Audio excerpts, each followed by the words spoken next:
South ఇండియాలోనే అతి తక్కువ ధరలకి రత్నాలను అందించే ఏకైక సంస్థ 6JVR. నమస్తే, welcome to Suman TV news. నేను మీ సాయి.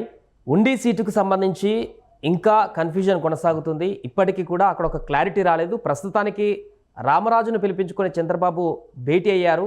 సో రఘురామకు సీట్ ఇస్తారా, రామరాజుకు సీట్ ఇస్తారా, ఇంకా తెగని పంచాయతీగా మారినటువంటి ఉండి సీటుకు సంబంధించి మనం మాట్లాడదాం. మనతో పాటు Suman TV news chief editor Keshav గారు ఉన్నారు. సార్ నమస్తే.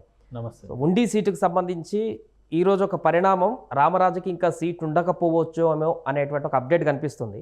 ఎలా చూడొచ్చు అంటారు దీన్ని? ఎవరికి ఇక రఘురామకు ఫిక్స్ అయినట్టుగా ఉండి మార్పు తథ్యం అనేది మాత్రం ఫిక్స్ అయింది. ఎవరికి ఫిక్స్ అయ్యింది అనేది ఒక 2-3-4 ఆప్షన్స్ ఉన్నాయి, ఒక 2-3 కూడా కాదు. ఎందుకంటే రఘురామ ఇప్పుడు ప్రస్తుతం Mantena Ramaraju sitting MLA.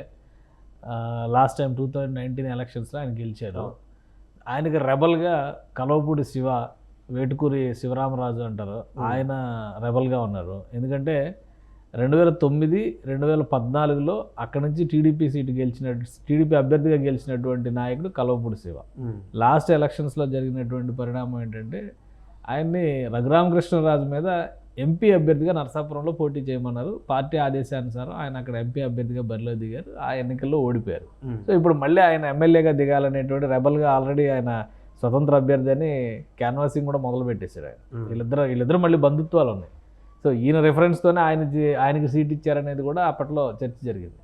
So ఇవన్నీ చూస్తే ఇప్పుడు కొత్తగా అక్కడ వచ్చినటువంటి సమస్య ఏంటంటే రఘురామకృష్ణరాజు టీడీపీలో చేరిన తర్వాత రాజుల ప్రాబల్యం ఎక్కువగా ఉన్నటువంటి సీటుగా ఉండికి ఒక ప్రత్యేకమైనటువంటి ముద్ర ఉంది కాబట్టి రఘురామకృష్ణరాజుకి ఆ సీటు కేటాయిస్తారు అనేటువంటి ప్రచారం జోరుగా సాగింది. అసలు ఆయన జాయినింగ్ రోజునే ఈ కన్ఫర్మేషన్ ఉంది, అనౌన్స్మెంట్ చేస్తారని రకరకాల ట్రోల్స్ కూడా వచ్చినాయి. రఘురామకృష్ణరాజు ఎమ్మెల్యేగా గెలుస్తారు, ఆయన్ని స్పీకర్గా అపాయింట్ చేస్తారు, ఎందుకంటే తెలుగుదేశం కూటమి ప్రభుత్వం వచ్చేస్తుంది.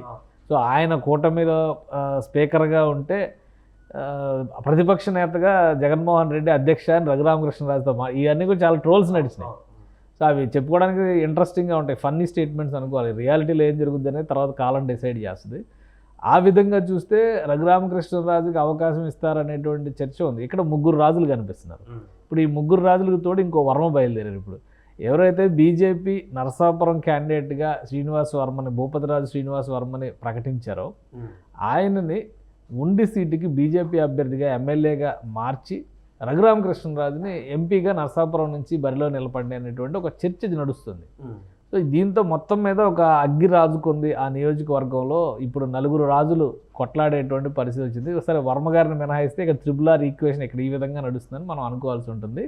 ఇప్పుడు చంద్రబాబు ఒక మాట అన్నారు, ఢిల్లీ నుంచి ఒక 3 బీజేపీ ముఖ్య నేతలు వస్తున్నారు, వారితో చర్చించిన తర్వాత దీనికి ఒక క్లారిటీ కంక్లూజన్ వస్తుందని చెప్పేసి ఒక మాట అన్నారు. అంటే గత బీజేపీ కూడా ఇన్వాల్వ్ అయ్యింది దీంట్లో అనేది ఒక క్లారిటీ వచ్చినట్టు. ఇప్పుడు నేను చెప్పిన ఈక్వేషన్ అదే కదా. వర్మని అక్కడి నుంచి ఇక్కడికి తీసుకొస్తే బీజేపీ అధిష్టానం క్లియరెన్స్ ఇవ్వకుండా వీళ్ళు నిర్ణయం తీసుకొని శ్రీనివాస్ వర్మ గారిని ఇక్కడ పోటీ చేయమని చెప్పరు కదా. అలానే రఘురామకృష్ణరాజు గారిని నరసాపురం ఎంపీగా వేయమని చెప్పరు కదా. సో అక్కడ ఒక మార్పు ఉంది అంటే అధిష్టానం క్లియరెన్స్ ఖచ్చితంగా ఉండాలి, ఎందుకంటే అది జాతీయ పార్టీ కాబట్టి.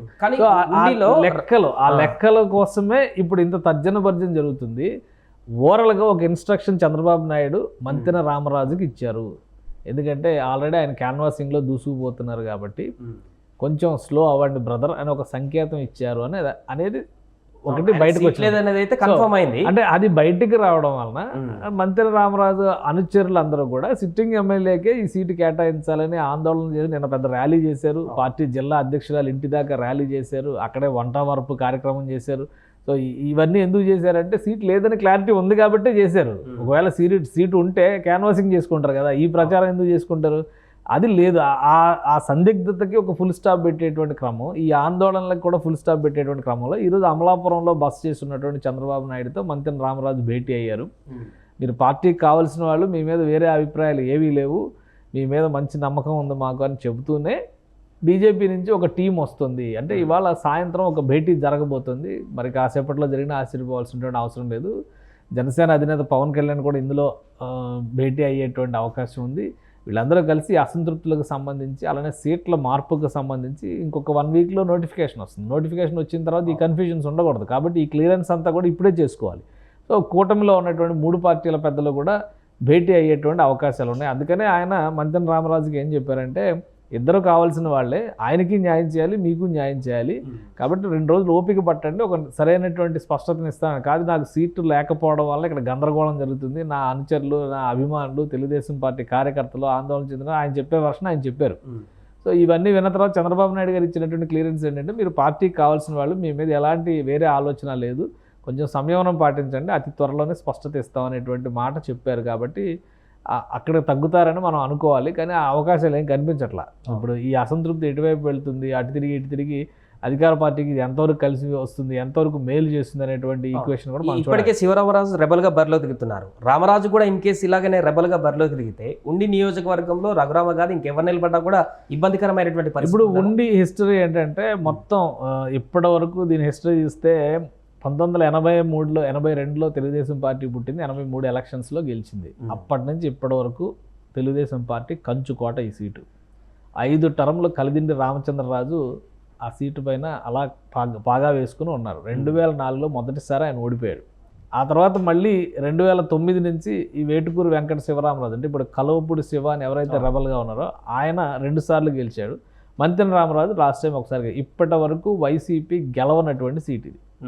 సో వైసీపీ ఈ ఎలక్షన్స్కి కొన్ని టార్గెట్స్ పెట్టుకుంది. ఇప్పటి వరకు అస్సలు గెలవని సీట్లలో ఖాతా ఓపెన్ చేయాలనేటువంటి ఆలోచన. కాబట్టి ఇంత గందరగోళం ఉన్నప్పుడు వాళ్ళు అడ్వాంటేజ్ తీసుకోకుండా ఉంటారు. సో ఆ ప్రయత్నం అది జరుగుతుంది. ఇంకా ఏంటంటే ప్రజారాజ్యం పార్టీ పుట్టి ఒక వేవ్ అటువైపు ముక్కోణపు పోరు జరిగిన సందర్భంలో కూడా టీడీపీ ఈ సీట్ నిలబెట్టుకుంది.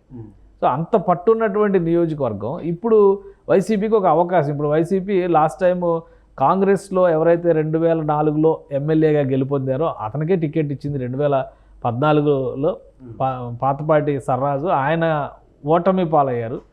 2019లో పివిఎల్ నరసింహరాజు, ఆయనకు అవకాశం ఇచ్చింది. అప్పుడు కూడా ముక్కోణ పోరు జరిగింది. ఎందుకంటే ఈ సీటుని సిపిఐ మిత్రపక్షంగా ఉన్నటువంటి జనసేన మిత్రపక్షంగా సిపిఐ క్యాండిడేట్ కంటెస్ట్ చేశారు, బలరామరాజు కంటెస్ట్ చేశారు. 24,000 ఓట్లు వచ్చినాయి ఆయనకి.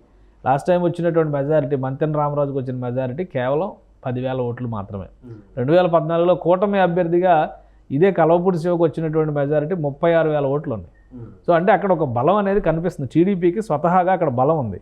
ఆ బలాన్ని మంతెన రామరాజు ఒకవైపు, అలానే కలవపూడి శివ ఇంకోవైపు చీలిస్తే కూటమి వలన కలిసి వచ్చేటువంటి మేలు కూడా నష్టం జరుగుతుంది. ఖచ్చితంగా అక్కడ ఓటమి బాట పట్టేటువంటి ప్రమాదం ఉంటుంది. ఇప్పుడు మళ్ళీ లాస్ట్ టైం పోటీ చేసినటువంటి నరసింహరాజుకే టికెట్ ఇచ్చింది వైసీపీ. ఇక్కడ అధికార పార్టీ వైపు నుంచి ఆయన నిలబడి ఉంటే కనుక టీడీపీ నుంచి మంతెన రామరాజుని అధికారికంగా అనౌన్స్ చేశారు. ఇంకా మార్పులు చేర్పులు ఉంటాయి. తర్వాత శివరామరాజు ఒక రెబల్ క్యాండిడేట్గా ఉన్నాడు. కాంగ్రెస్ పార్టీ కూడా వేగేసిన గోపాలకృష్ణరాజుని ఇక్కడ రంగంలో దింపింది. సో అంటే ఇక్కడ పోటీ రాజుల మధ్య పోటీ ఉంటుంది, అందులో క్లారిటీ ఉంది. కానీ టీడీపీలో కుమ్ములాట అనేది మొత్తం కూటమికి చేటు చేసేటువంటి అవకాశం స్పష్టంగా కనిపిస్తుంది. టీడీపీ ఎంత బలమైనటువంటి సీటుని బీజేపీ కోటాలో ఇచ్చే అవకాశం ఉందా? ఒకవేళ ఇస్తే ఓటు ట్రాన్స్ఫర్ అంత ఈజీగా జరుగుతుందా? ఒకవేళ శ్రీనివాస్ వర్మకి ఈ అసెంబ్లీ సీట్ ఇచ్చి రఘురామకృష్ణరాజుని అక్కడికి పంపించాలనేటువంటి ఆలోచన చేస్తే ఓటు కన్వర్షన్ అనేది ఎంతవరకు జరుగుతుంది? సో ఆ గ్యాప్ని, ఆ వేరియేషన్ని వైసీపీ అడ్వాంటేజ్ చేసుకునేటువంటి అవకాశం కూడా ఉంటుంది. కాబట్టి అంతర్గత కుమ్ములాటలు అనేవి గెలుపు అవకాశాలను ఖచ్చితంగా దెబ్బతీస్తాయి. అధిష్టానం, బహుశా టీడీపీ అధిష్టానం దాని మీద దృష్టి పెట్టినట్టుగా కనిపిస్తుంది. ఈ భేటీలు జరపడం కానీ, సంప్రదింపులు కానీ, ఇప్పుడు బీజేపీ నుంచి దూతలు వచ్చేటువంటి క్రమంలో ఆ చర్చల తర్వాత మార్పులు చేర్పులతో పాటు ఇలాంటి సీట్ల విషయంలో కూడా కొంత జాగ్రత్త వహించే అవకాశం ఉండొచ్చు. రైట్. సో మొత్తానికి అది ఉండి సీటుకు సంబంధించి అయితే ఇంకా సస్పెన్స్ కొనసాగుతుంది. రామరాజుకు సీటు లేదేమో అనేటువంటి ఒక కంక్లూజన్ వచ్చినప్పటికీ కూడా అక్కడ ఎవరిని అభ్యర్థిగా ప్రకటిస్తారు, ఎలాంటి మార్పు చేర్పులు చేస్తారు, బీజేపీ వాళ్ళతో చర్చల తర్వాత చంద్రబాబు ఎలాంటి నిర్ణయం తీసుకుంటారనేది కూడా ఆసక్తికరంగా మారింది.